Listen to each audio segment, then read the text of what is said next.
Siapa ayo tadi? Ya, sekarang kita masuk ke materi. Saya share screen terlebih dahulu. Hari ini akan cukup panjang, teman-teman. Jadi silakan sanggup kopi, bawa cemilan, boleh ya, karena di rumah. Biar nggak ngantuk.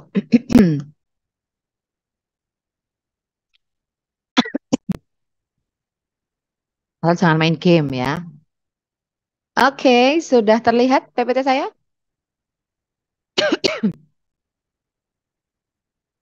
Sudah terlihat, guys. Tolong beri respon. Sudah. Oke, baik. Ya, hari ini sesuai dengan judulnya kita akan belajar tentang desain penelitian. Ya, kemarin teman-teman sudah belajar tentang kerangka berpikir ilmiah. Habis itu teman-teman sudah memfokuskan memilih penelitian apa gitu ya. Terus mencoba-coba mencari literatur untuk kemudian memilih, menentukan rumusan masalah ya. Habis itu teman-teman udah bisa membuat kira-kira dugaan berdasarkan hipotesis gitu ya. Jadi dugaan kira-kira ini hubungannya gimana antara A dengan B gitu ya lewat lewat hipotesis tadi. Nah, sekarang saatnya teman-teman mulai bisa belajar merancang bagaimana melakukan penelitian dengan bagaimana mengenali terlebih dahulu berbagai macam desain-desain penelitian. Kalau setahu teman-teman ya, setahu teman-teman, kalau berbagai macam desain penelitian itu ada penelitian apa aja sih? Yustitia, Hanifah, Putri, ayo mana tunjukkan kembar tiga, silahkan. Mana nih Yustitia? Tadi ramai, ayo saya mau dengar suaranya. Hadir, Bu. Oke, desain penelitian yang kalian tahu, jenis-jenis penelitian itu ada apa aja? Yang mungkin kalian udah pernah tahu.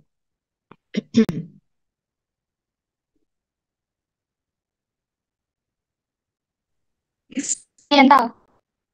Eksperimental, oke. Ada lagi? Penelitian longitudinal. Gimana? Longitudinal?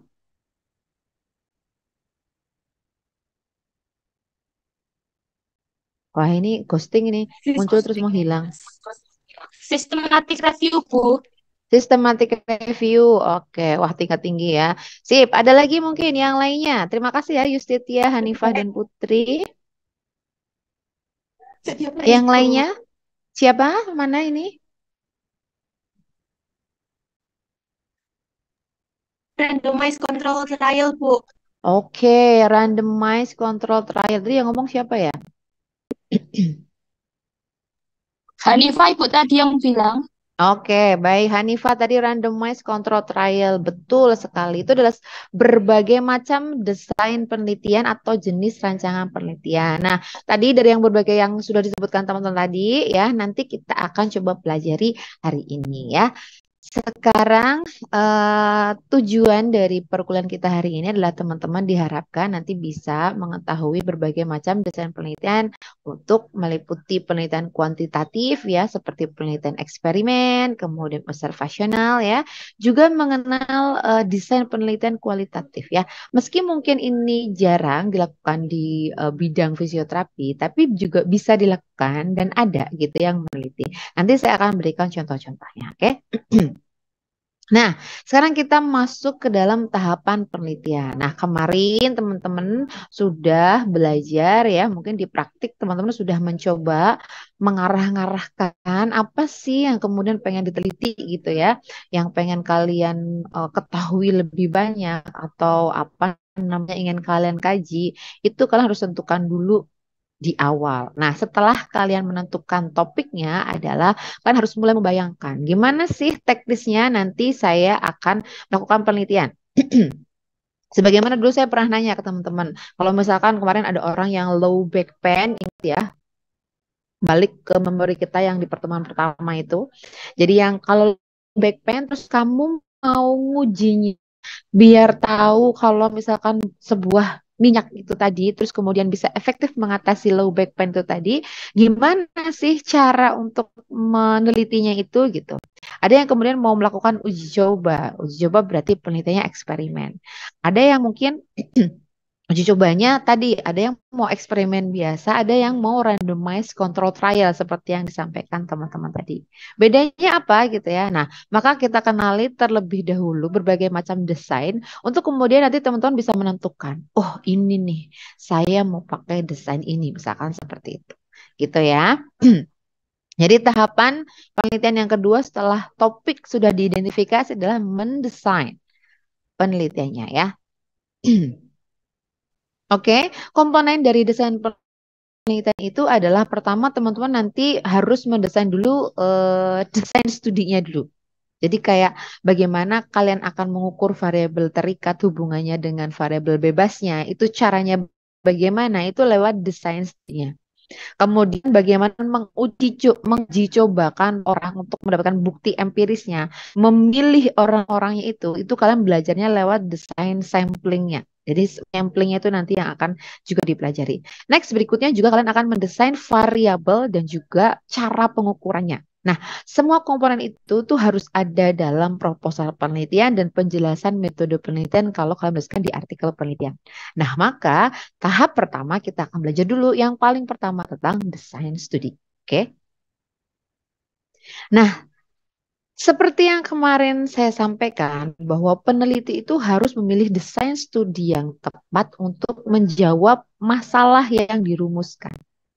Rumusan masalah bisa beda-beda dan otomatis desain studinya itu menyesuaikan dengan kebutuhan kalian tentang tujuan penelitiannya itu mau apa.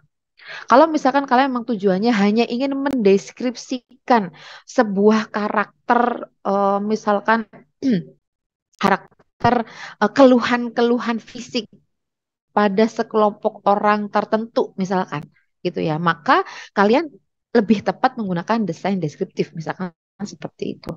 Tapi kalau teman-teman pengen tahu hubungan antara A atau faktor-faktor apa yang menyebabkan orang lebih rentan untuk mengalami kelainan muskuloskeletal, misalkan seperti itu. Nah, maka kalian ingin menguji hubungan. Kalau menguji hubungan, maka kalian harus melakukan penelitian kuantitatif gitu. Maka akhirnya ya, tidak ada satu desain studi yang paling tepat untuk menjawab semua jenis masalah penelitian.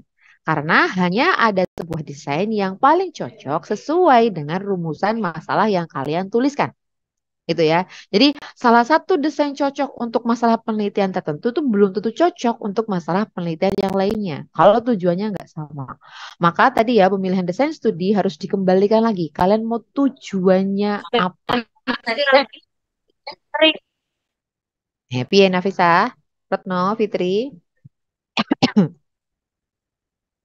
Oke ya, jadi tadi sesuai dengan tujuan. Misalkan penelitian kalian itu pengen tahu apakah sebuah intervensi gitu ya, sebuah intervensi itu bisa mengurangi keluhan kelainan di panggul misalkan gitu.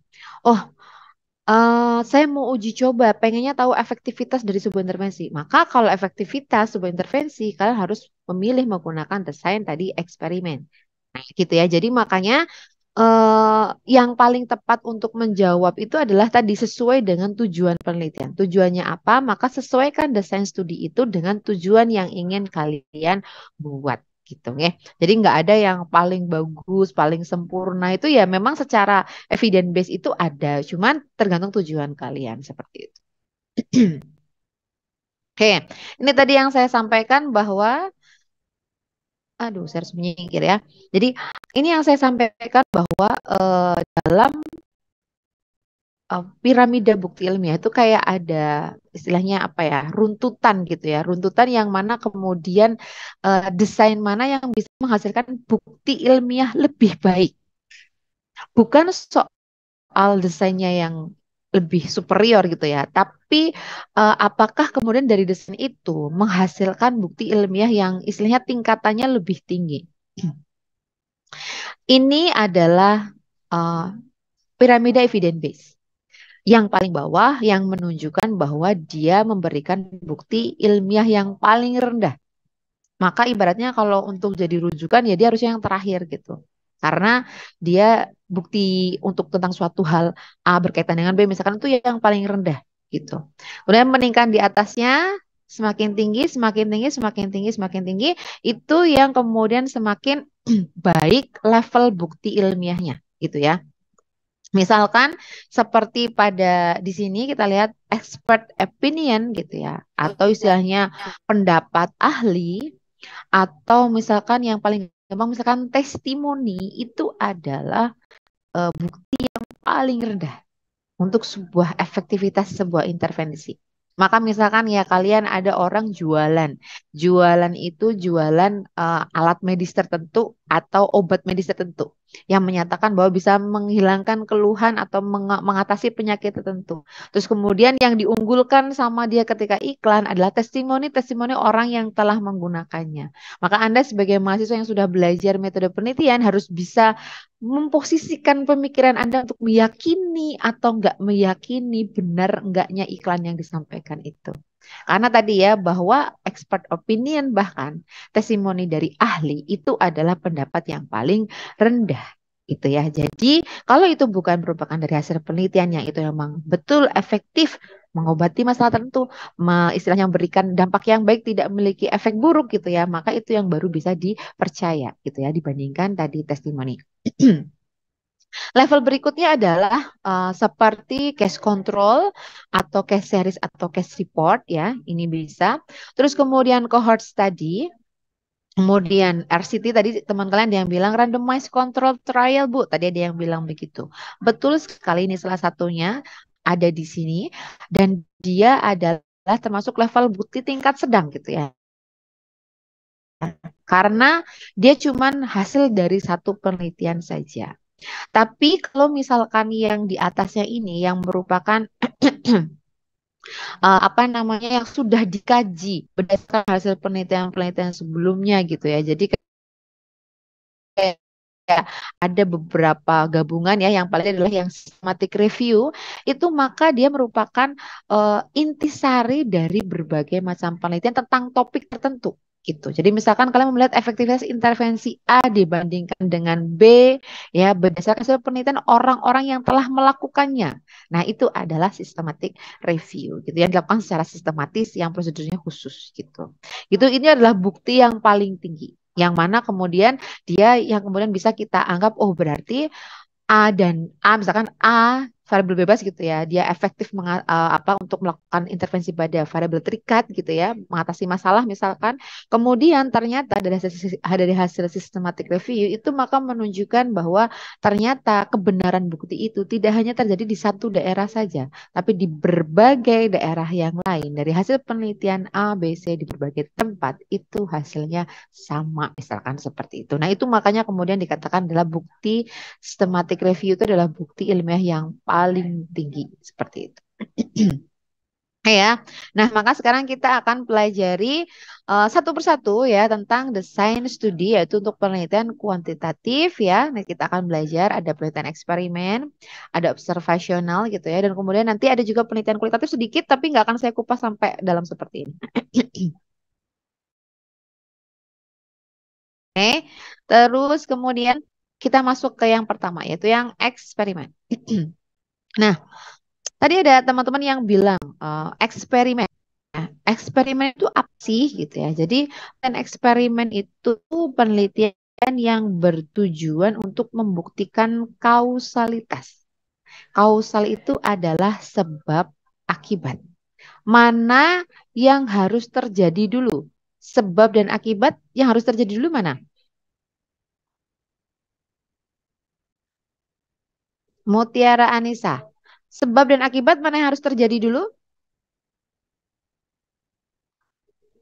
Sebab Ibu, Gimana? sebab. Saya kok suaranya nggak dengar ya? Antara sebab dan akibat mana yang harus Helmnya terjadi Jaki dulu? dipinjam Alia gitu. Jaki.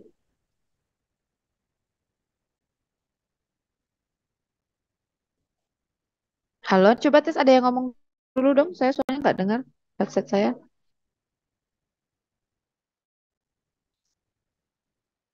Tadi gimana Mutiara Anissa? Sebab sama akibat mana yang terjadi duluan? Sebab Ibu. Sebabnya ya. Oke, sebabnya. Jadi pada penelitian eksperimen itu, memang kita kemudian sengaja memberikan sesuatu sebagai sebabnya itu tadi untuk melihat bukti apakah ada akibat perubahan yang terjadi. Jadi pada penelitian eksperimen itu, peneliti dengan sengaja memberikan perlakuan tertentu gitu ya pada orang yang dia teliti dengan tujuan untuk melihat ada nggak akibatnya. Maka kalau pada penelitian eksperimen, perlakuan itu adalah variabel bebasnya dan kemudian variabel terikatnya adalah yang kemudian dilihat dampaknya.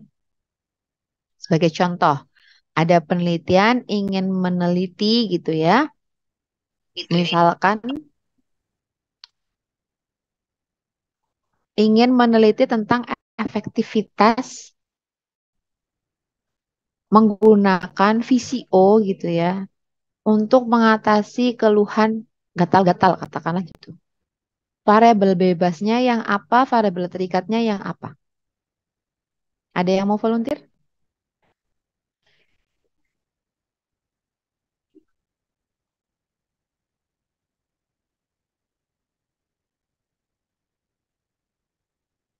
Ada yang mau volunteer? Ayo.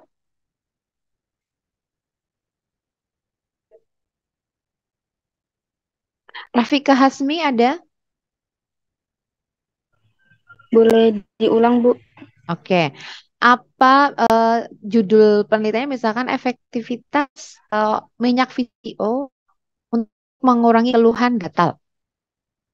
Variabel bebasnya yang mana, terikatnya yang mana? Yang variabel bebasnya itu yang minyak VCO, yang terikatnya itu gatal-gatal. Oke, betul ya. Terus kemudian saya mau tanya lanjutannya. Ini langsung pada off cam semua ya, nggak ada yang hidup ya kalau lagi mau ditanya-tanya ya. Talita Konita ada? Ada Ibu. Oke, Talita Konita. Kalau misalkan kamu melakukan eksperimen ya untuk tahu apakah apa tadi dikasih minyak VCO itu mengurangi gatal atau enggak. Kira-kira kamu cara menelitinya kayak gimana urutannya?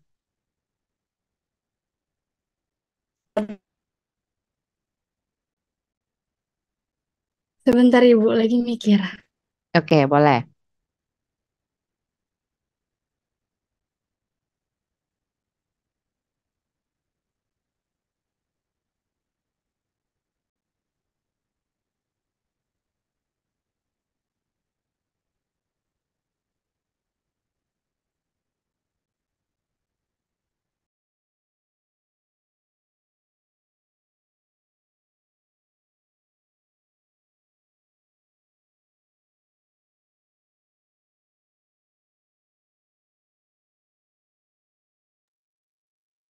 Oke, sudah dapat ilham.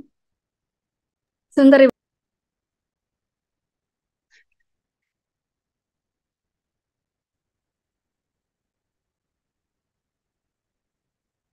Mungkin untuk penelitian eksperimen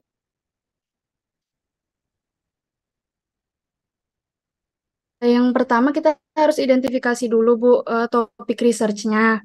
Kemudian desain studinya, terus kita collect data atau mengumpulkan data-datanya, lalu kita proses dan analisis datanya, lalu kita interpretasikan, kemudian dapat hasilnya Bu.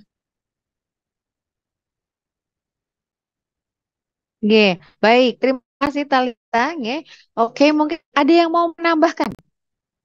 Ada yang mau menambahkan gimana sih caranya kemudian tadi melakukan penelitian yang kalau misalkan tadi saya mau ngecek efektivitas minyak VCO tadi kepada tadi untuk mengatasi keluhan gatal-gatal. Teknisnya kayak gimana misalkan? Nanti saya harus gimana? Saya harus nyari apa dan sebagainya. Ada yang mau menambahkan?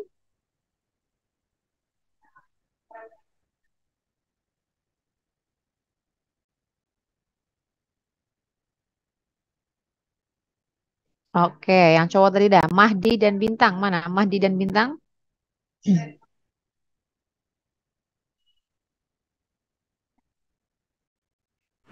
Ya, Bu. Ya, gimana Mahdi dan Bintang?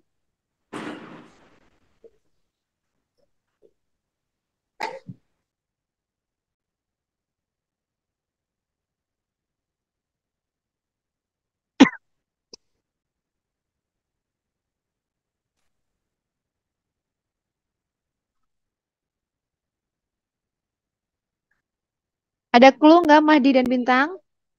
Pas atau gimana? Eh, Pas, Bu. Pas dulu. Oke, baik. Masih buntu. Oke ya, nggak apa-apa. Nanti kita pelajari bareng-bareng ya. Terima kasih. Oke. Oke, jadi kalau misalkan kita melakukan penelitian eksperimen, kita harus kemudian apa namanya mendesain dulu gimana sih caranya untuk melakukan sebuah penelitian dengan tadi desainnya eksperimen itu tadi ya. Tapi untuk misalkan kita itu untuk apa namanya tujuan dari penelitian eksperimen itu kan sebenarnya untuk menyimpulkan hubungan sebab akibat. Jadi misalkan kayak apakah betul sih tadi digosok-gosok minyak VCO itu kemudian bisa membuat menghilangkan keluhan gatal-gatal misalkan seperti itu.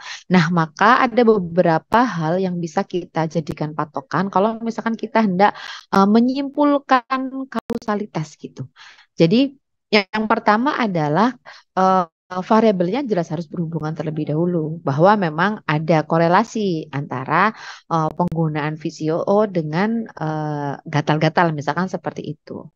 Dan yang kemudian untuk memastikan bahwa adanya hubungan sebab akibat, maka penyebab harus mendahului akibat. Jadi misalkan betul ada keluhan gatal-gatal itu, kemudian setelah ada keluhan gatal-gatal, kemudian si apa namanya si sebabnya tadi ya, misalkan mengoleskan minyak itu dilakukan terlebih dahulu dan kemudian setelah itu baru akibatnya ada betul misalkan terjadi pengurangan. Yang kedua adalah tidak ada perancu yang mempengaruhi hubungan sebab akibat tersebut. Jadi, misalkan tidak ada hal lain yang kira-kira mungkin bisa membuat yang juga mengatasi. Misalkan ketika dioles itu misalkan sambil diberikan apa sesuatu hal yang lain yang kemudian itu dimungkinkan juga bisa mengurangi keluhan gatal-gatal. Misalkan seperti itu.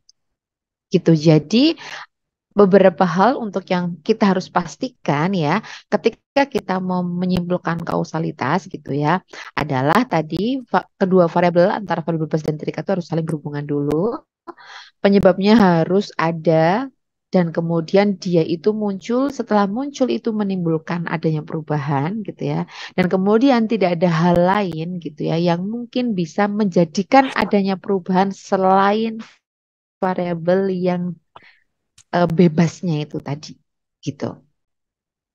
Nah, ini adalah skema dasar melakukan penelitian yang eksperimen. Jadi tadi ketika saya tanya gimana sih caranya kita kemudian bisa melakukan penelitian eksperimen misalkan tadi untuk membuktikan efektivitas menggunakan minyak VCO gitu untuk mengurangi keluhan gatal-gatal gitu ya. Yang pertama adalah jelas kita harus menemukan sekelompok orang dulu yang mempunyai keluhan itu. Itu untuk samplingnya. Nanti setelah itu adalah kita misalkan membagi dua menjadi dua kelompok. Jadi kita menemukan orang sasaran yang mau kita punya masalah kesehatan yaitu gatal-gatal di tangan, misalkan ya ada dermatitis atau pik di tangan, misalkan seperti itu gitu. Terus kemudian setelah itu kita bagi menjadi dua kelompok. Kelompok eksperimen satu ya, kelompok kontrol satu. Setelah itu kemudian kita bedakan.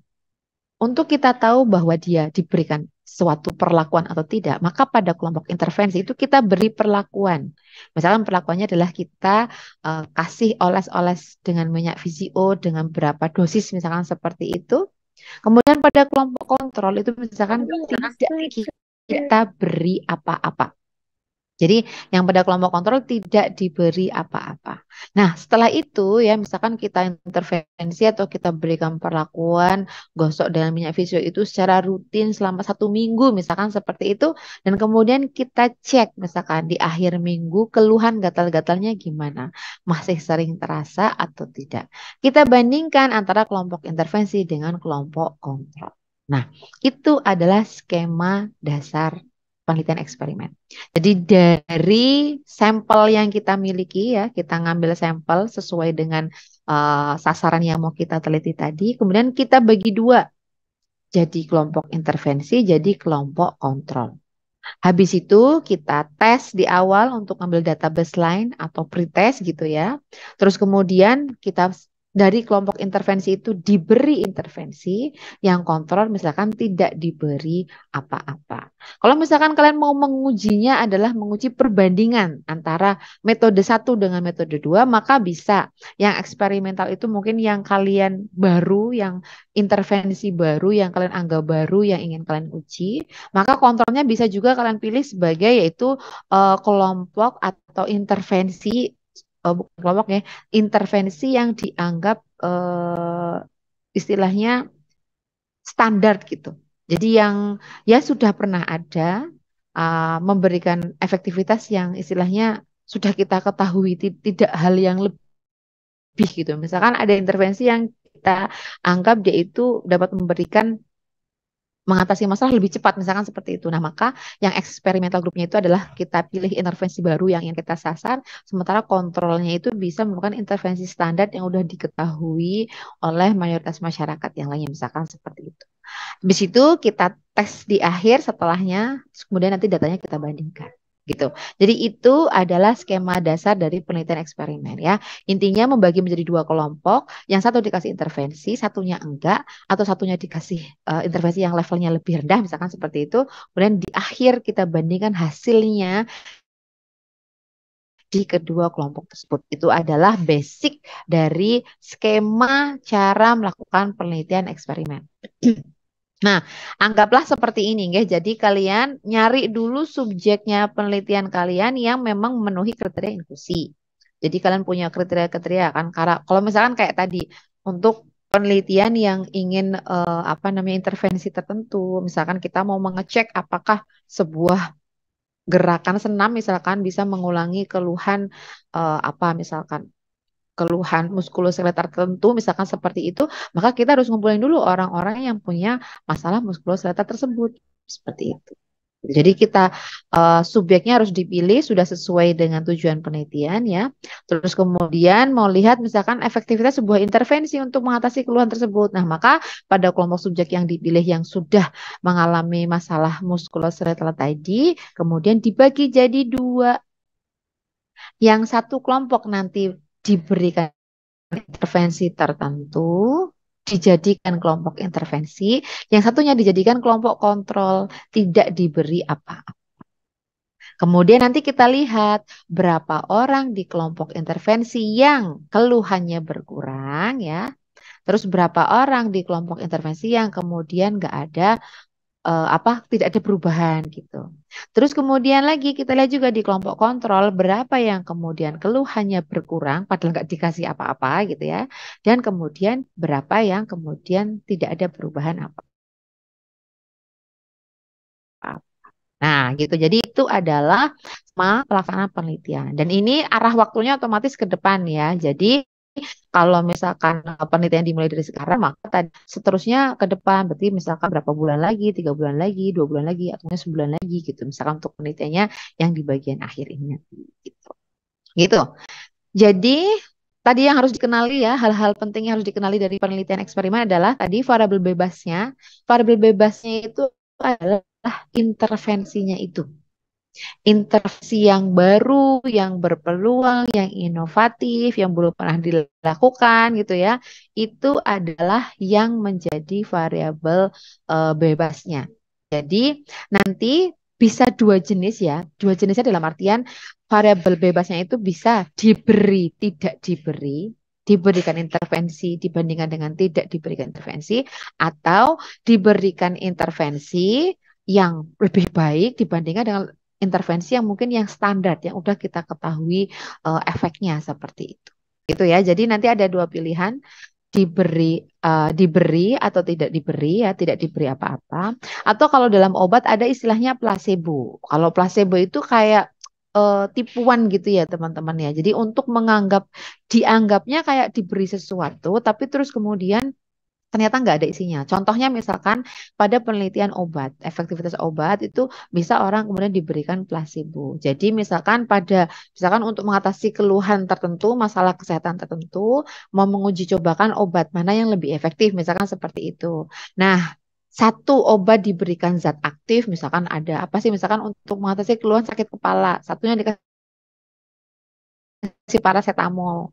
Yangnya cuma tepung doang dipres dibentuk seperti tablet misalkan seperti itu. Nah, itu yang disebut placebo. Jadi yang placebo itu misalkan kayak diberi sesuatu tapi sesuatunya itu tidak ada zat aktifnya. Untuk apa tujuannya dikasih placebo? Kadang ada orang yang istilahnya terpengaruh sugestinya dengan dia mendapatkan intervensi gitu. Jadi kayak dia itu punya pil karena dia dikasih pil, dia menganggap itu adalah obat. Kayak sugestinya tertanamkan gitu. Nah, ini tadi tujuannya dikasih placebo itu tadi untuk juga ngecek seberapa sih misalkan kalau ada yang mengalami istilahnya sugesti tadi, kemudian perbandingannya gimana? Apakah tetap lebih efektif yang beneran ada sesuatunya atau yang dibandingkan dengan sugestif-sugestifnya itu gitu. Jadi termasuk nanti untuk ngecek apakah itu benar-benar sugesti aja atau memang betul-betul ada efeknya gitu. Seperti itu. Jadi misalkan kalau mau intervensinya misalkan kayak pijatan minyak tertentu gitu ya, placebo-nya itu bisa diganti apa yang minyak misalkan kayak minyak goreng misalkan seperti itu gitu. Jadi kayak tipuannya gitu ya. Itu untuk placebo. Nah, kemudian kalau variabel terikatnya itu adalah outcome-nya.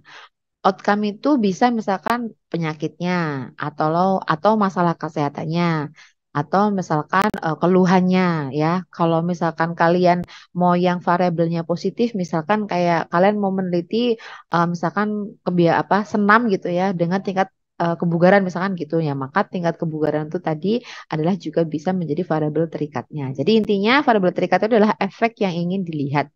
Contoh paling gampang misalkan kalau misalkan kalian ingin meneliti tentang jenis diet mana yang lebih efektif untuk menurunkan berat badan, misalkan, nah maka efek yang dilihat di sini adalah penurunan berat badan gitu. Jadi, atau di sini bisa dianggap juga berat badan aja. Nah, contohnya adalah itu untuk variabel terikat gitu ya.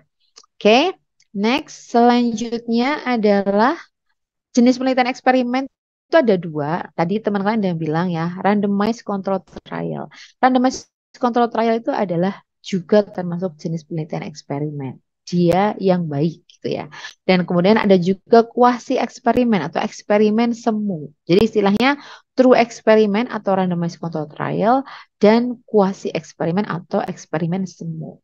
Bedanya apa antara randomized control trial dengan yang bukan? Skemanya sama, membagi menjadi dua kelompok.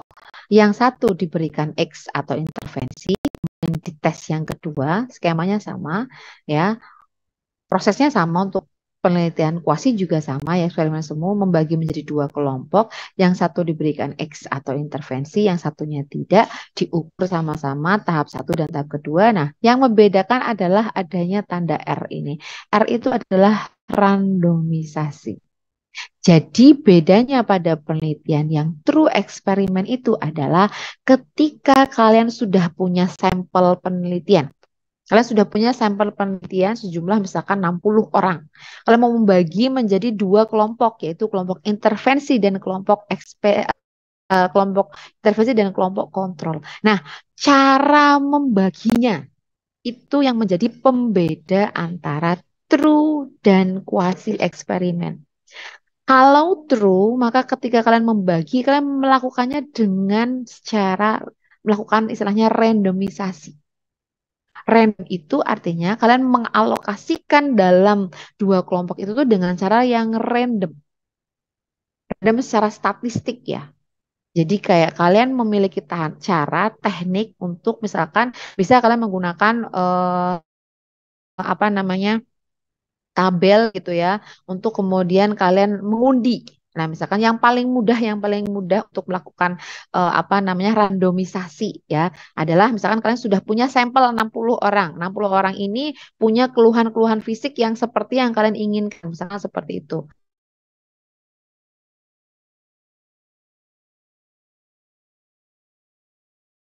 sebuah intervensi Olga atau misalkan gitu. Kemudian kan 60 orang yang punya keluhan itu dan bersedia menjadi responden penelitian kalian. Wes, selesai sampling ya. Selesai sampling kalian punya 60. Habis itu kalian mau membagi jadi dua. Yang satu kelompok intervensi, yang satu kelompok kontrol. Nah, membagi duanya dengan cara apa? Dengan secara random. Misalkan kalian undi. Kalian undi kocok nomor yang kemudian kontrol intervensi, kontrol intervensi, kontrol intervensi.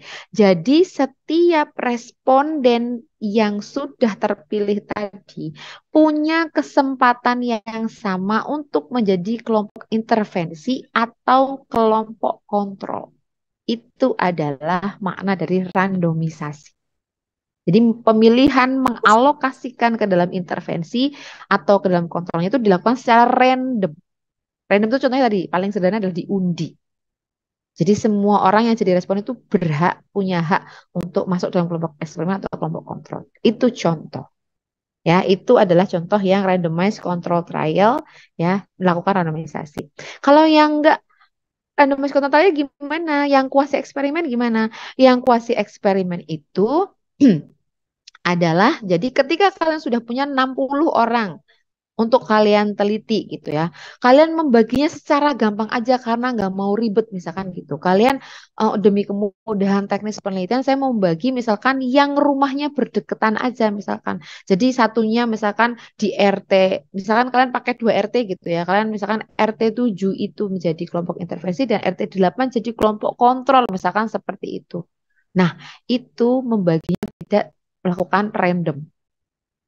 Kalau nggak random, nah itu tadi makanya dia disebut sebagai eksperimen semu atau kuasi ya. Jadi bedanya adalah di teknik cara mengalokasikan responden menuju kelompok intervensi dan kelompok kontrol. Satu hal itu yang kemudian membedakan yang apakah itu true, yang satunya itu kuasi. Kalau yang true melakukan randomisasi, kalau yang kuasi tidak melakukan randomisasi. Ya, semoga bisa dipahami. Oke. Gitu ya. Jadi kalau yang randomisasi tadi yang ada penunjukan gitu ya. Dan memang sebenarnya randomisasi ini itulah yang kemudian menjadi kayak gold standarnya gitu ya, yang kemudian untuk memastikan nggak ada perancu ketika kemudian atau mungkin variabel pengganggu istilahnya, ketika kalian mau menegakkan bukti betul misalkan A menyebabkan terjadinya B seperti itu. Jadi memang kuatnya randomized control trial atau true eksperimen adalah proses randomisasinya itu tadi yang mana itu tadi memang lebih sulit dilakukan yang pertama, yang kedua dia kemudian menjadi lebih kuat untuk membuktikan adanya kausalitas gitu. Karena apa? Karena dengan kita memastikan tadi orang punya hak yang sama, kemudian otomatis karakteristiknya itu kira-kira nggak ada yang dipilih gitu ya. Sama antara kelompok intervensi dan kelompok kontrol sehingga masing-masing intervensi dan kelompok kontrol itu sebanding gitu. Kelompoknya jadi comparable. Comparable itu artinya umurannya ya sekitarnya sama, mungkin tingkat sosial ekonomi misalkan pengaruh ya, mungkin tingkat sosial ekonomi antara kelompok intervensi dan kelompok kontrol sama, sekitar 0,5% dari sosek yang baik, misalkan seperti itu gitu. Jadi karakteristiknya sama antara kelompok intervensi dan kelompok kontrol. Itu adalah harapan dari dilakukannya randomisasi. Sehingga tadi ya, sudah nggak ada perancu dari sisi umur, dari sisi sosial ekonomi misalkan seperti itu, sehingga benar-benar nanti adanya perubahan itu benar-benar disebabkan oleh variabel bebas atau intervensi yang dilakukan gitu. Ya, jadi skema pelaksanaan RCT itu adalah tadi kalian udah dapat populasinya, memenuhi syarat ya, orangnya setuju berpartisipasi ya, dilakukan randomisasi tadi. Kemudian dialokasikan menjadi kelompok yang mendapatkan intervensi dan kelompok kontrol. Itu adalah untuk pelaksanaan RCT. Nah, kalau yang penelitian kuasi eksperimen atau penelitian semu, eksperimen semu itu ada beberapa macam gitu ya, jenis desainnya gitu ya. Bisa kalian cuman ngasih istilahnya post test only. Post test only itu berarti cuman memberikan pengukuran ya setelah dilakukan intervensi. Jadi cuman meneliti satu kelompok orang misalkan ya, satu kelompok orang misalkan kalian ngambil berapa orang, 10 orang kelas A untuk diberikan intervensi yaitu misalkan disuruh senam gitu. Terus kemudian kalian mengukur apa katakanlah tekanan darahnya misalkan seperti itu. Hanya ngecek setelahnya saja. Itu adalah contoh post test only. Terus kalau misalkan post test only with control, berarti contohnya adalah ya kalian mengambil dua kelompok. Temenmu kamu kelompokkan ya 10 orang kelompok intervensi, 10 orang kelompok kontrol.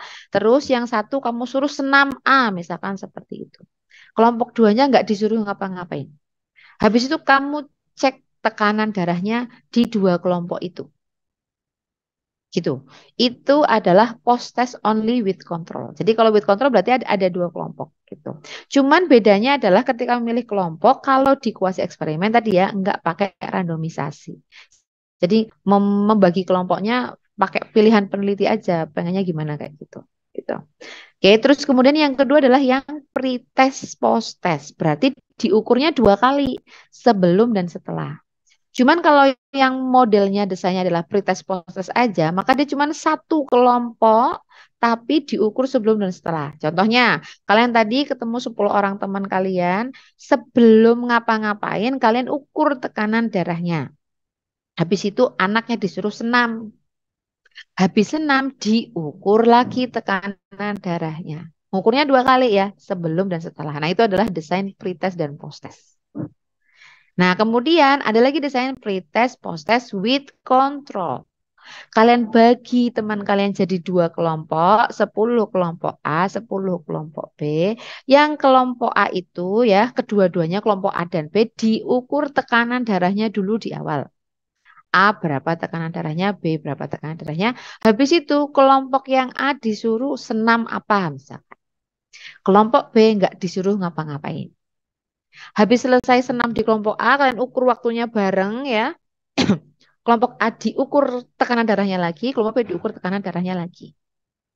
Nah, itu adalah contoh yang pre-test post-test diukur dua kali sebelum setelah dengan kontrol. Oke, itu adalah contoh desain kuasi eksperimen. Kalau pada kuasi eksperimen bisa ada kontrol ya, dan memang yang paling baik adalah yang ada kontrolnya. Jadi di antara semua desain ini, yang paling pertama post-test only with control, pretest post-test with control itu paling bagus untuk di kuasi ya otomatis yang pretest post-test with control. Karena dia yang mirip dengan desainnya yang RCT tadi gitu ya otomatis. Jadi dia diukur sebelum, ada diukur setelah. Jadi kayak ada pembandingnya gitu loh, nggak cuma di akhir doang. Diukur sebelum dan setelah itu dibanding. Itu untuk memastikan apa? Memastikan bahwa masalahnya itu memang betul-betul misalkan bukan dari awal. Contoh ya, di akhir kalian mengukur setelah senam, ternyata ada responden yang misalkan tekanan darahnya rendah. Misalkan gitu. Nah, kalau kalian nggak tahu data di awal sebelum dia disuruh senam, terus dia diukur tensinya, maka kalian bisa berasumsi berpendapat bahwa oh jangan-jangan turunnya tekanan darahnya gara-gara senam gitu. Tapi kalau misalkan ternyata dia dari awal tekanan darahnya rendah, disuruh senam, dia kemudian malah sebenarnya naik gitu. Nah, maka dengan kalian punya data pembanding sebelum diberikan intervensi, kita jadi lebih baik, jadi bisa membandingkan sebelum dan setelah. Nah, kemudian baiknya lagi kalau menggunakan kontrol. Karena apa? Kita juga bisa melihat bagaimana pada kelompok yang tidak diberi apa-apa. Jangan-jangan ya tekanan darah kalau diukur dua kali dalam waktu yang jaraknya nggak terlalu jauh, dia nanti akan berubah gitu misalkan. Secara normalnya jangan-jangan seperti itu. Maka kita bandingkan tadi, kita bandingkan dengan kelompok yang nggak dikasih apa-apa. Beda nggak antara yang dikasih dengan yang tidak dikasih apa-apa ya? Antara yang disuruh senam sama yang nggak suruh senam untuk tekanan darahnya gitu. Jadi membandingkan dengan yang tidak diberi, membandingkan dengan kondisi sebelum diberikan intervensi. Itu yang paling baik ya. Jadi desain yang bisa dikatakan paling bagus untuk kuasi eksperimen adalah pretest post-test with control. Ya, skemanya seperti tadi gambarannya itu. Oke, sekarang kita beralih ke desain berikutnya yaitu desain observasional. Oke, desain observasional itu yang pertama adalah kita mau belajar yang deskriptif.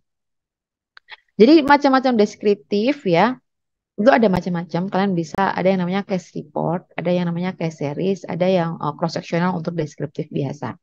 Contohnya penelitian deskriptif case report itu adalah kayak definisinya itu berarti kayak sebuah pengamatan pada satu individu atau satu kasus atau bisa sekelompok orang yang punya karakteristik yang sama gitu ya pada sekelompok orang gitu itu tentang suatu kasus penyakit tertentu.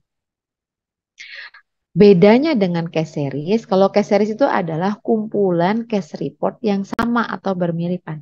Jadi misalkan case reportnya adalah tentang individu yang mengalami gangguan panggul misalkan gitu. Cerita pengobatan individu yang mengalami gangguan panggul misalkan gitu. Tapi terus kemudian kalau case series adalah kumpulan cerita-cerita individu yang punya keluhan panggul misalkan. Nah, terus kemudian ada juga penelitian deskriptif yang lain yaitu yang cross sectional ini tadi, misalkan yang kalian ingin mengukur suatu variabel tertentu. Ada variabelnya, tapi tidak kalian ingin ketahui hubungannya dengan variabel yang lain. Kalian misalkan cuman pengen melihat karakteristik tingkat kebugaran mahasiswa fisioterapi misalkan gitu contoh penelitiannya mendeskripsikan tingkat kebugaran mahasiswa fisioterapi misalkan seperti itu. Nah itu adalah contoh penelitian deskriptif dilakukan sekali waktu ya maka sebutnya cross sectional juga gitu. Jadi nanti disebutnya adalah penelitian deskriptif pendekatannya cross sectional gitu. Oke ya. Tadi yang khas case report itu kan cuma satu individu aja atau mungkin spesifik grup atau grup tertentu aja yang punya masalah tertentu tadi. Tapi dia nggak bisa berlaku untuk semuanya. Misalkan single individual kalian mau pilih ketua kelasnya kalian, misalkan mau kalian teliti. Sementara terus yang kalian teliti juga misalkan kayak tingkat kebugaran doang gitu.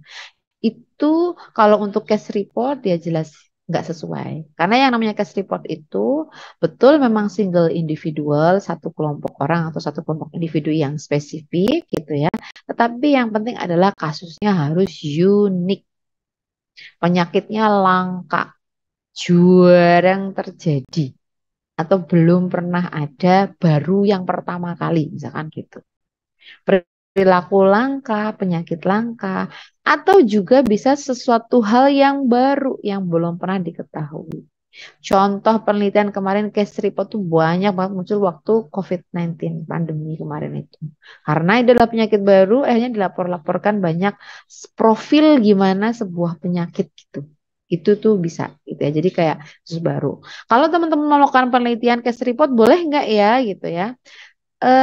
Kalau dalam skripsi saya rasa kalau case report untuk suatu kasus yang misalkan kayak semacam cerebral palsy atau mungkin apa sindroma Down gitu ya atau suatu hal yang memang sudah banyak itu mungkin tidak diperbolehkan mungkin ya karena terlalu simpel gitu. Maka kalau misalkan mau case report ya benar-benar yang dia itu kasus unik, kasus jarang yang mungkin angka kejadian penyakitnya itu 1/1000 atau 1 juta gitu yang belum pernah ada gitu ya.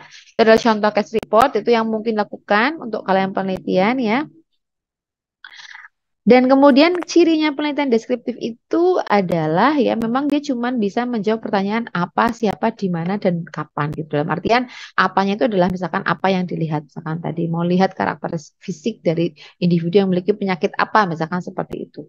Kan berarti apa melihat karakter fisik, siapa individu yang punya penyakit tertentu misalkan di mana misalkan kasus kasus di mana dan kapan waktunya. Jadi kayak cuman bisa menjelaskan seperti itu.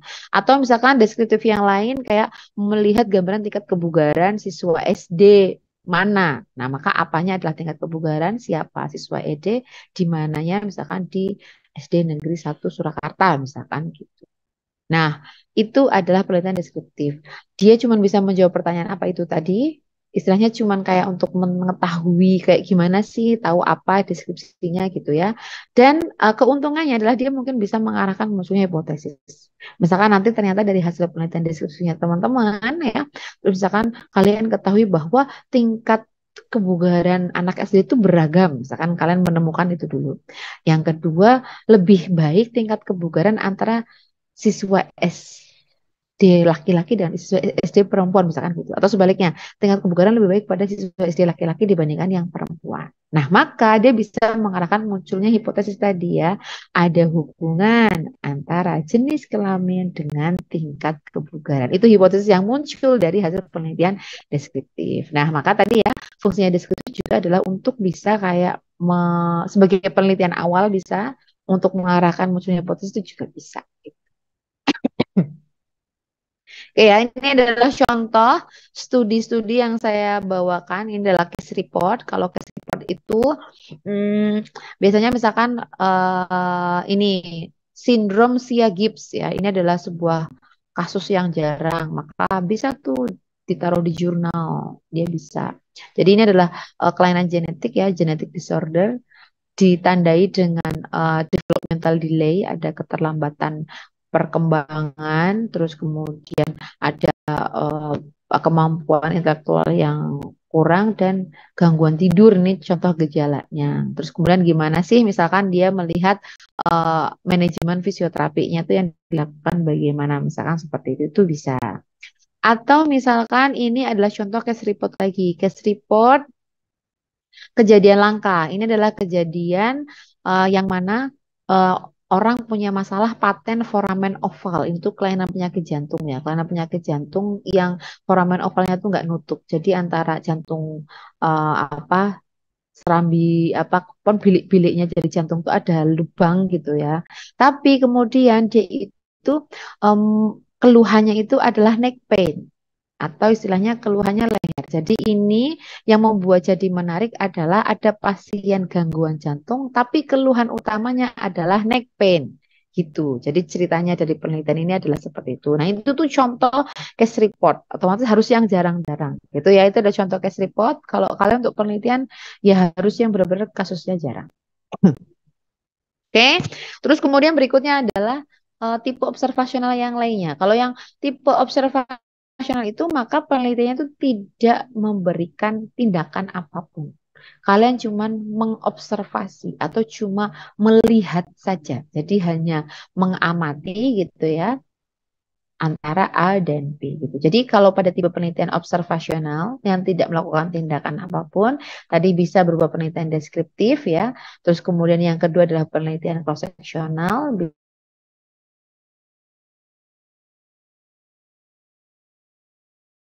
case control bisa. Nah, sekarang kita pelajari cross-seksional. Penelitian yang dia tuh cuma sekali waktu. Maksudnya sekali waktu itu adalah kedua variabelnya, apapun variabelnya yang ada, itu kemudian diambil di waktu yang bersamaan. Gitu. Antara variabel A dan B. Gitu. Jadi bukan yang kayak sebabnya harus diberikan terlebih dahulu gitu-gitu, enggak. Kalau yang di studi koleksional ya sebab dan akibat itu diukur bareng-bareng. Maka hasilnya itu lebih ke korelasi atau hubungan atau asosiasi, bukan kausiasi. Kalau kausiasi itu kan sebab akibat. Mengapa? Karena dia nggak tahu mana yang dulu. Gitu ya. Berarti ada payung, ada hujan, tapi nggak tahu yang mana duluan gitu. Kayak beratnya kasusnya ayam sama telur. Ayam sama telur duluan yang mana? Ayam dulu apa telur dulu gitu.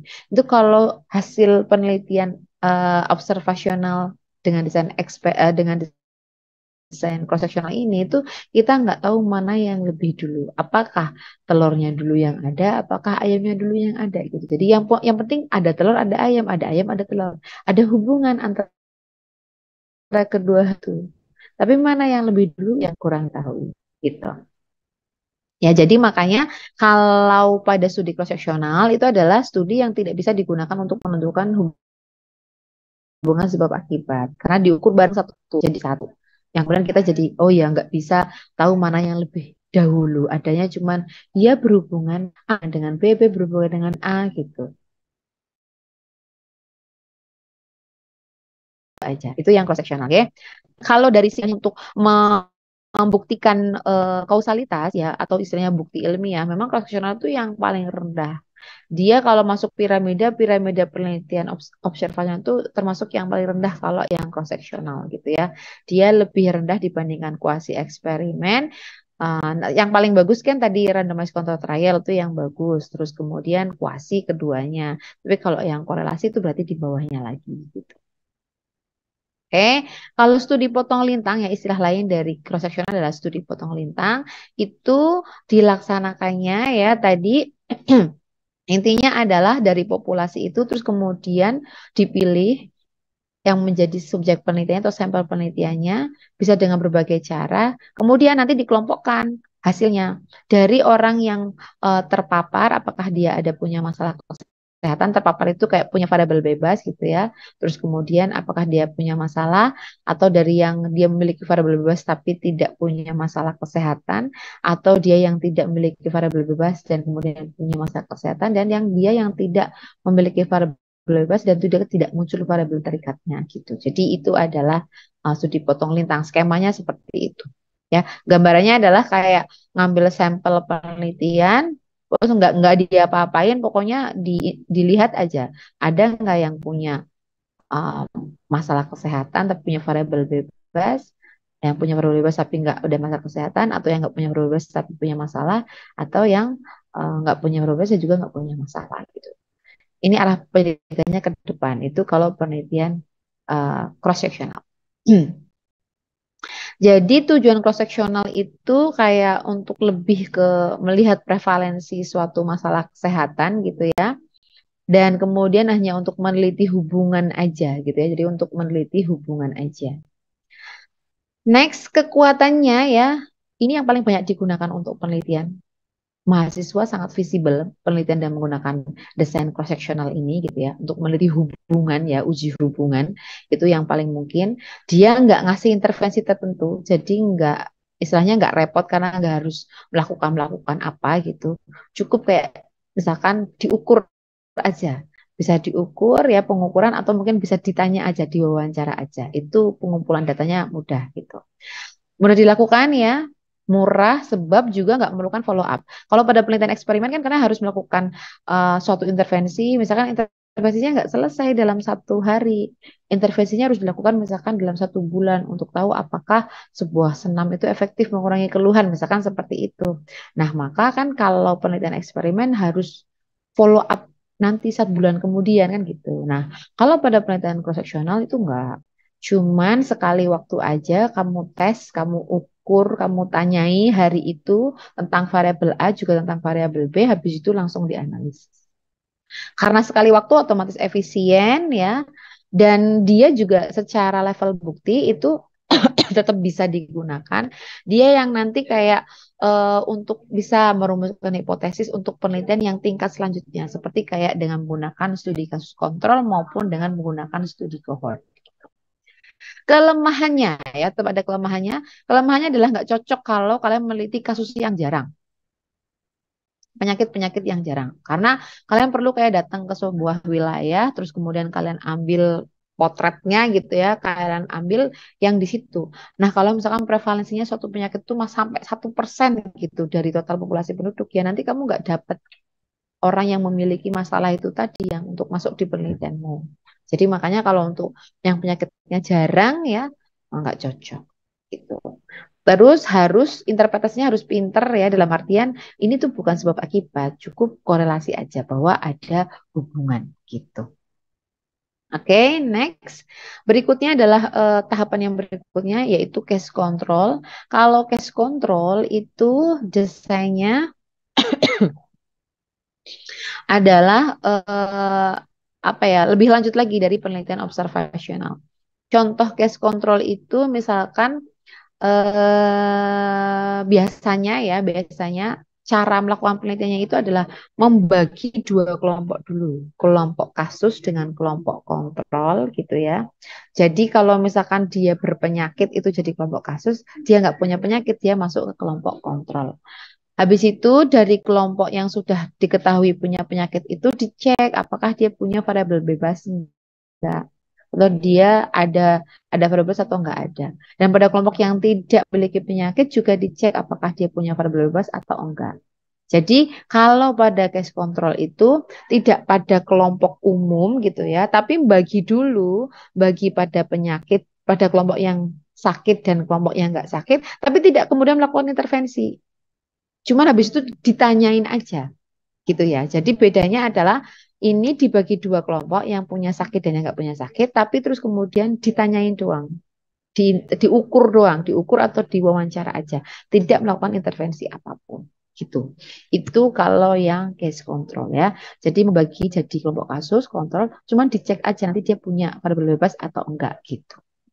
Itu untuk yang case control ya. Keuntungannya dia biasanya lebih cepat dilakukan karena secara hitungan sampel tuh nanti hasilnya lebih sedikit.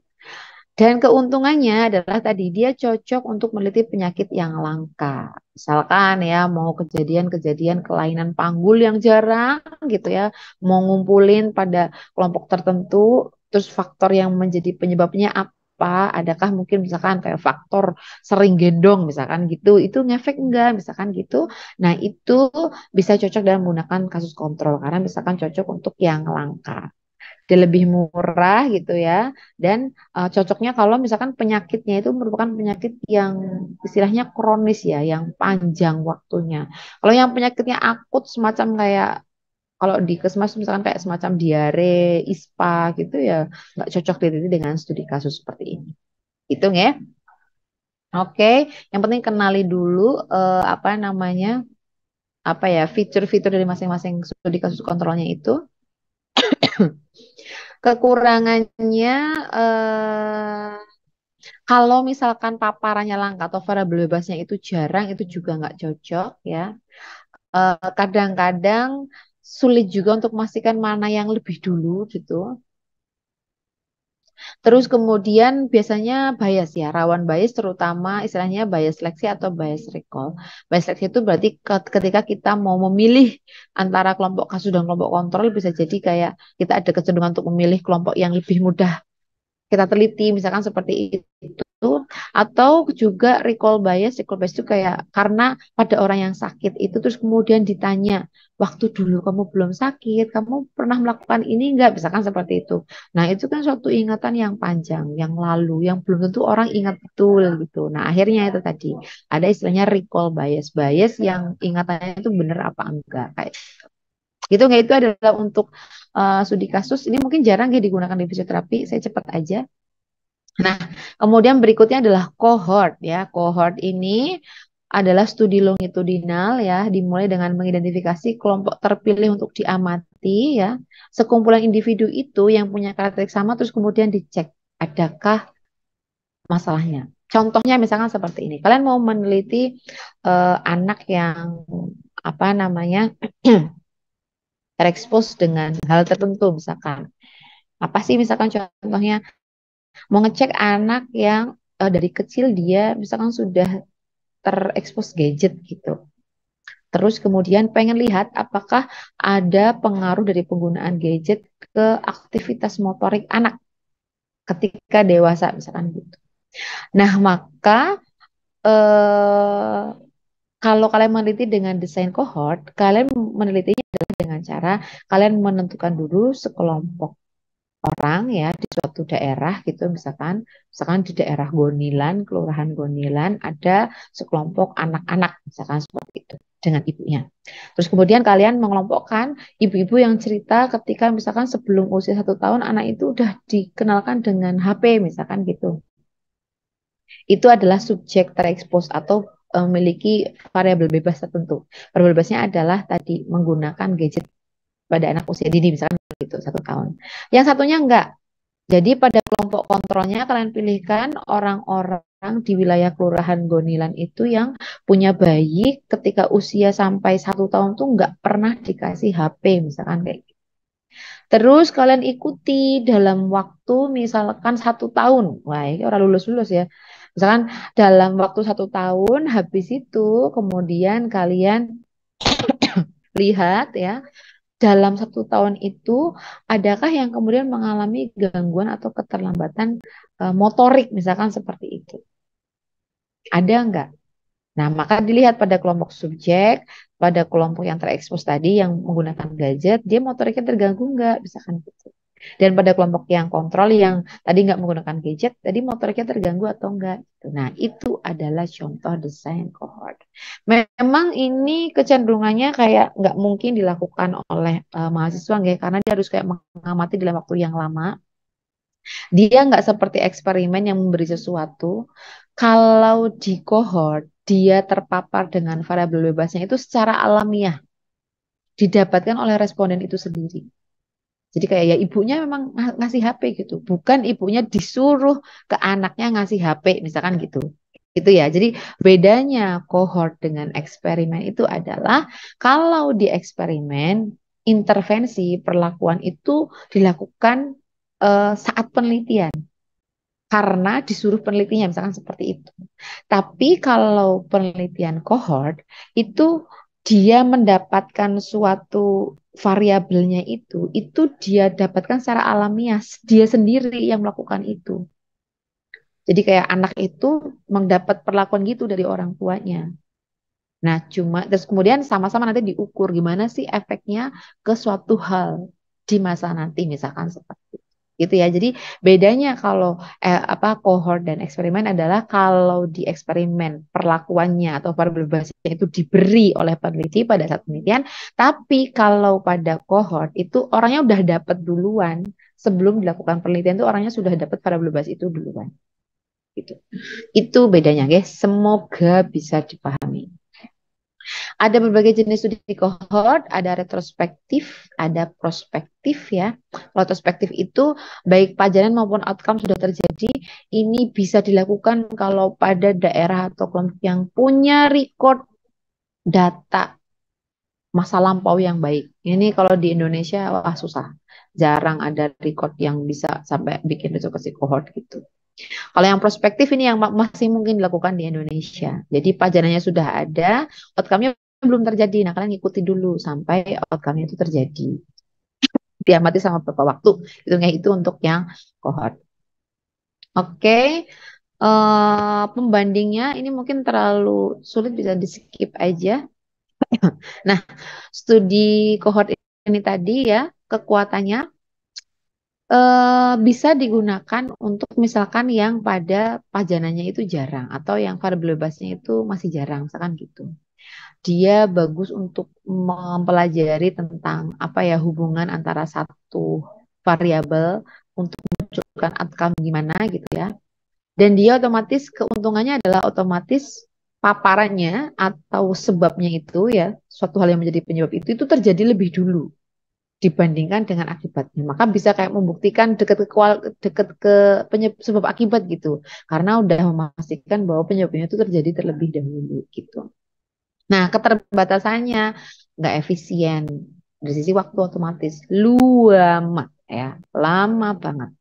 Kalau kohortnya prospektif ya maka jelas biayanya besar, waktunya lama, sangat tidak cocok untuk anak skripsi gitu.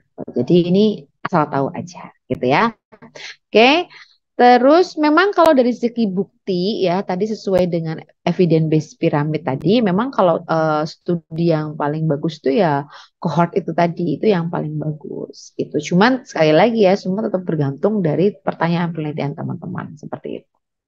Oke, the last one ya yang kualitatif. Mungkin ini masih belum pernah teman-teman dengar ya tentang penelitian kualitatif. Kalau penelitian kualitatif itu biasanya dilakukan terutama ketika misalkan ada masalah di mana susah diukurnya karena kalian mengukur misalkan hal yang abstrak gitu ya, membutuhkan pemahaman yang lengkap gitu, atau misalkan kayak apa ya, kalian belum punya pengetahuan yang memadai tentang hal tersebut. Contohnya apa? Misalkan kalau pada fisioterapi itu contohnya ya, misalkan kalian bisa meneliti misalkan pada kasus langka gitu ya. Pada kasus langka itu terus kemudian ingin melihat bagaimana proses manajemen fisioterapinya. Yang tentunya nggak bisa cukup kalau harus dikuantitatifkan. Kalau kuanti kan misalkan harus banyak. Sementara misalkan kasusnya kalian cuma nemu di sebuah klinik misalkan 8 orang yang mengikuti manajemen fisioterapi untuk penyakit tertentu misalkan seperti itu. Dan kemudian kalian tertarik ingin melihat bagaimana sih proses manajemen fisioterapinya misalkan gitu ya. Kalian pengen lihat. Nah, itu bisa dilakukan dengan metode kualitatif. Jadi kalian tidak menggunakan data-data angka nantinya, kalian akan menggunakan data-data hasil wawancara. Pakainya kata-kata, narasi. Contohnya seperti apa sih? Ini akan saya sharekan. Saya share dulu untuk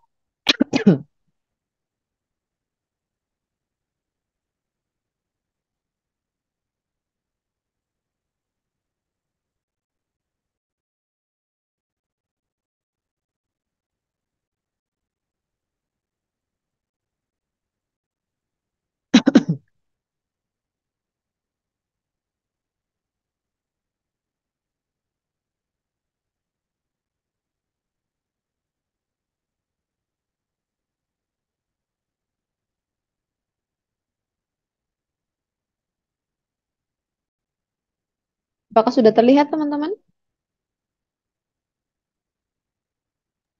Sudah, Ibu. Sudah, Bu.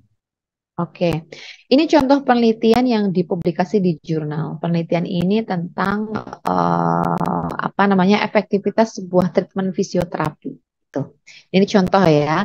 Ini penelitian yang dipublikasikan di jurnal internasional, maka otomatis bisa, mungkin pakai bahasa Inggris ya nggak apa-apa. Tapi ini saya akan jelaskan. Jadi ini adalah penelitian judulnya apakah yang mempengaruhi kepatuhan wanita untuk mengikuti pelvic floor exercise. Jadi exercise apa ya?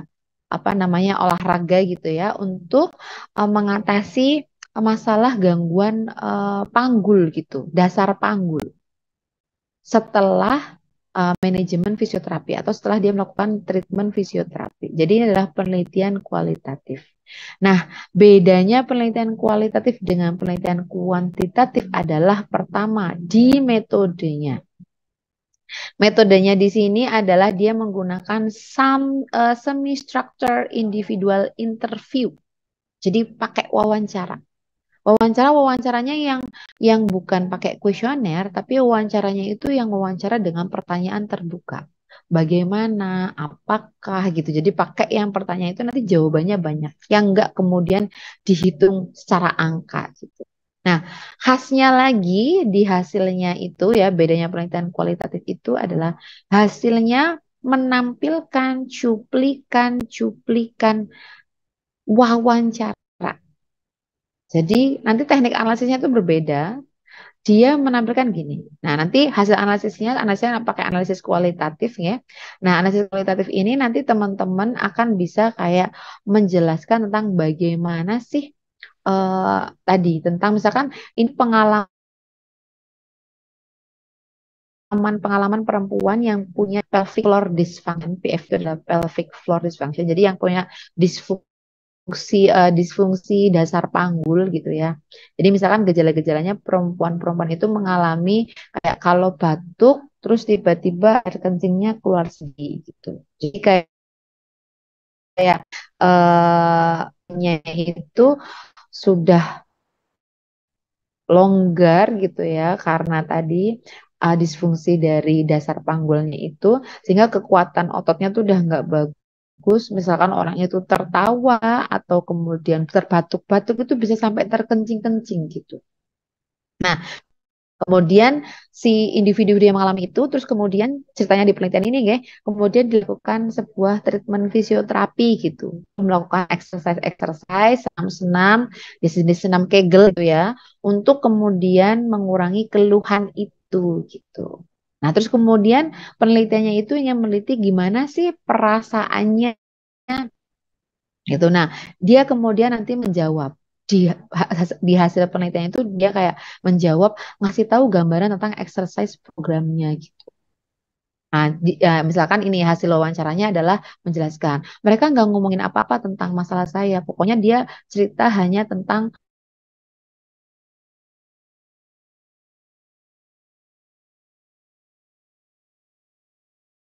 oh misalkan kayak yang dituliskan di sini itu adalah hasil jawaban dari pertanyaan-pertanyaan yang ditanyakan secara kata-katanya itu tadi gitu. Jadi bukan angka gitu ya.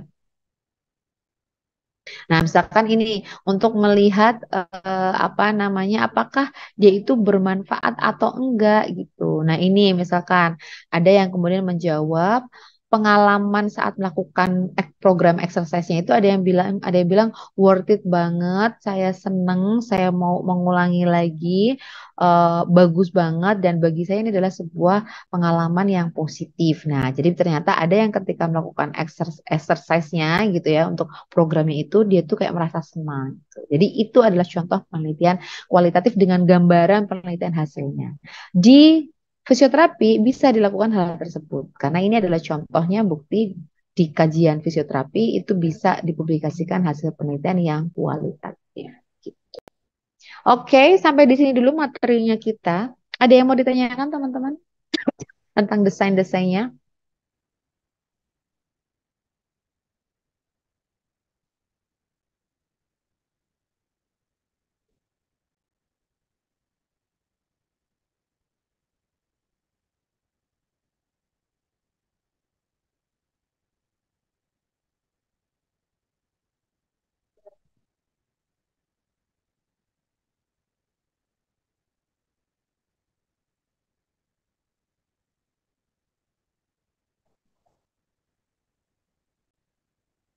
Ada yang ditanyakan?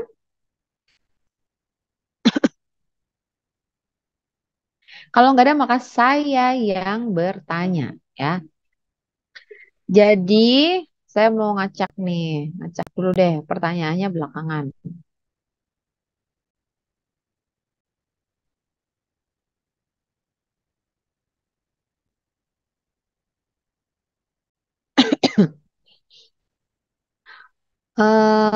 Mana ya? Maharani, mana Maharani? Hadir Ibu.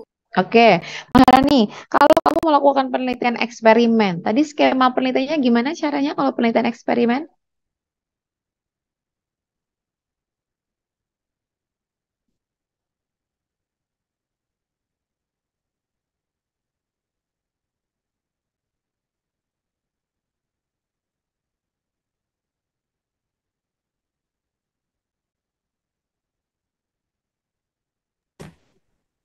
Maaf Ibu, saya belum terlalu paham tadi sama penjelasannya.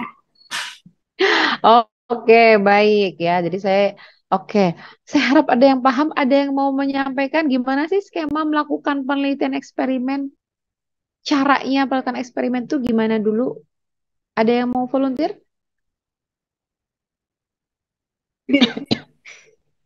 Ya, silahkan.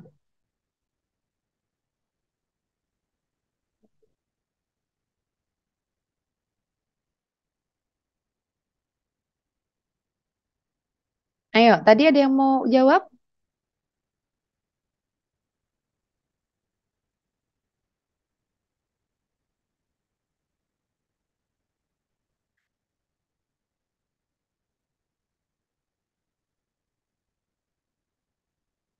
Saya Bu, Mahdi? Oh, boleh-boleh. Irfi, Khadijah, silahkan. maaf ya Bu kalau salah. Jadi kalau skema dasar penelitian eksperimen itu tuh dibagi jadi dua tabel. Nah, di dalam tabel itu tuh ada experimental group dan control group. Jadi nanti pretestnya di-compare dengan pretest. Namun di experimental group itu eh, intervensi dilakukan di eksperimental group, sedangkan kalau di kontrol group itu tidak dilakukan. Terus di tabel paling akhir itu ada dilakukan post test lagi dan di-compare dengan post test yang dilakukan di kontrol group. Itu Bu. Oke, ya. Jadi, betul sekali yang disampaikan. Ini Irfi apa Khadijah ini? Saya nggak ngerti jadi. Kodija Bu. Oh, Khadijah ya. Jadi Khadijah tadi menyampaikan bahwa kalau mau kita melakukan skema penelitian eksperimen itu, maka kita kayak perlu membagi menjadi dua kelompok ya. Kelompoknya itu jadi kelompok intervensi satu, duanya kelompok eksperimen. Yang kelompok intervensi dikasih perlakuan, yang kelompok apa? Kelompok intervensi dan kelompok kontrol ya. Kemudian yang kelompok kontrol tidak diberi apa-apa. Nah, kemudian nanti diukur. Sebelumnya diukur, setelahnya juga diukur. Nah, itu adalah skema dasar dari penelitian eksperimen. Ya, bagus sekali. Terima kasih, Khadijah. Oke, selanjutnya kalau mau, oke, berarti sekarang case report. Case report itu tadi apa artinya? Penelitiannya kayak gimana kalau penelitian case report itu? Ada yang mau volunteer?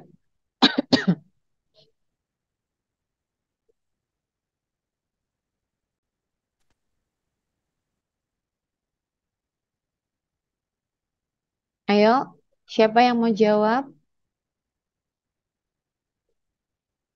Virus Salsabila. Dan siapa ini? Dan Arini Ismah. Ayo, mana?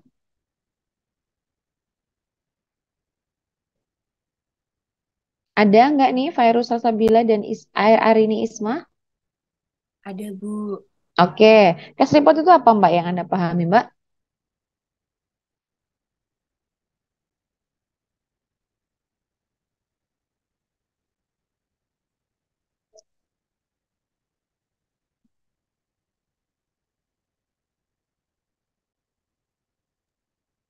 Berdasarkan yang saya tahu, case report ini studi kasus untuk mendeskripsikan manifestasi klinis atau perjalanan klinis. Ya, jadi dia cuma meneliti ya berdasarkan satu kasus ya, studi pada satu kasus untuk mendeskripsikan, bisa jadi perjalanan klinis bisa ya, bisa juga mungkin cerita pengobatan juga bisa ya, pada satu orang individu bisa gitu atau satu kelompok ya. Oke, good, Virus. Terus kemudian tadi kalau kalian melakukan penelitian observasional ya, yang uji hubungan, kemudian cross seksional, penelitian cross seksional. Tadi maka kalian penelitiannya kayak gimana melakukannya? Cross seksional ya. Saya acak.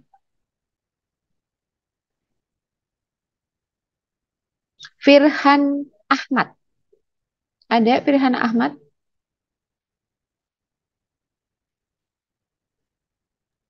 Ada Bu, Oke, gimana? udah agak lupa Bu. Yang seingat kamu gimana? Yang apa itu Bu tadi? Cross seksional. Oh, hasil dari pengukuran sekali waktu Bu. Betul sekali ya. Cross seksional itu adalah pengukuran sekali waktu. Apanya yang diukur sekali waktu, Mas Firhan? Korelasi Bu. Hubungannya, Ya, variabelnya. ya. Terus kalau misalkan kamu mau meneliti hubungan antara jenis kelamin dengan berat badan, misalkan gitu. Kamu cara menelitinya gimana?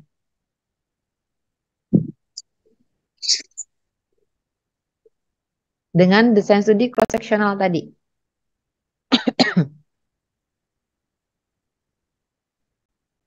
Eh,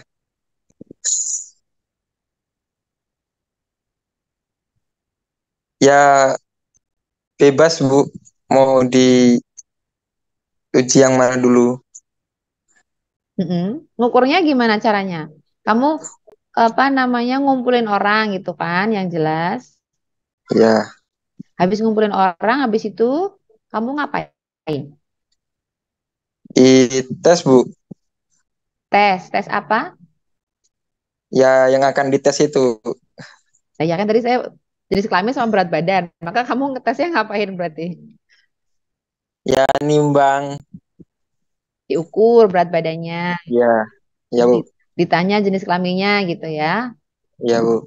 Ya, itu dilakukan dalam satu waktu, terus kemudian nanti baru diuji. Apakah ada hubungan antara jenis kelamin dengan berat badan. Bagus sekali, terima kasih Firhan Ahmad ya. Bagus, sudah ada gambarannya konseksional. Oke, terus kemudian ini yang agak susah deh, cohort. Cohort tuh kayak gimana sih cohort? Siapa ya yang ada yang volunteer jawab? Silahkan.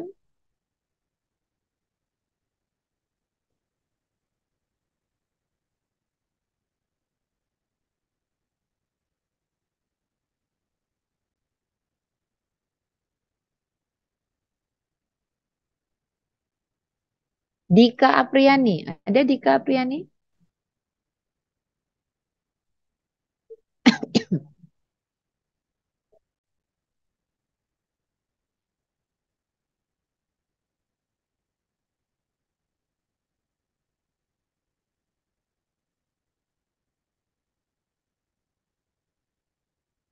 Dika Apriani ada? Wah, nggak ada nih, udah kabur nih.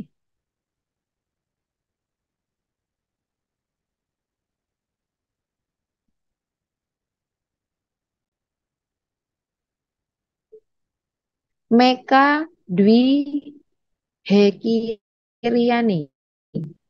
Mana Meka?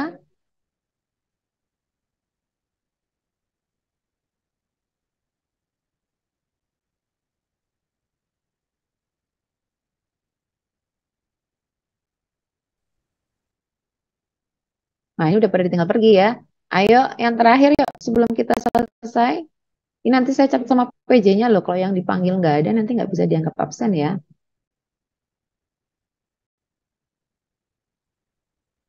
Adinda, silahkan Adinda. Untuk studi penelitian kohort yaitu studi longitudinal dimulai dengan mengidentifikasi kelompok terpilih untuk diamati. Contohnya ketika akan meneliti anak yang dari kecil suka gadget. Terus kita melihat apakah ada pengaruh penggunaan gadget eh, pada dewasa dan aktivitas motorik anak.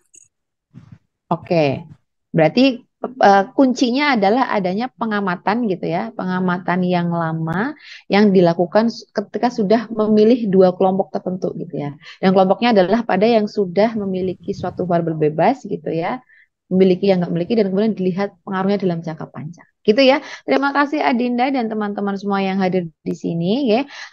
Untuk pertemuan hari ini sudah cukup. Kita sudah belajar tentang berbagai macam metode penelitian dan alhamdulillah ya, beberapa teman-teman menyampaikan bahwa yang saya nilai itu sudah bisa memahami penjelasan yang disampaikan. Oke, kita ketemu di pertemuan besok. Mari kita baca alhamdulillah bersama-sama. Alhamdulillahirabbil alamin.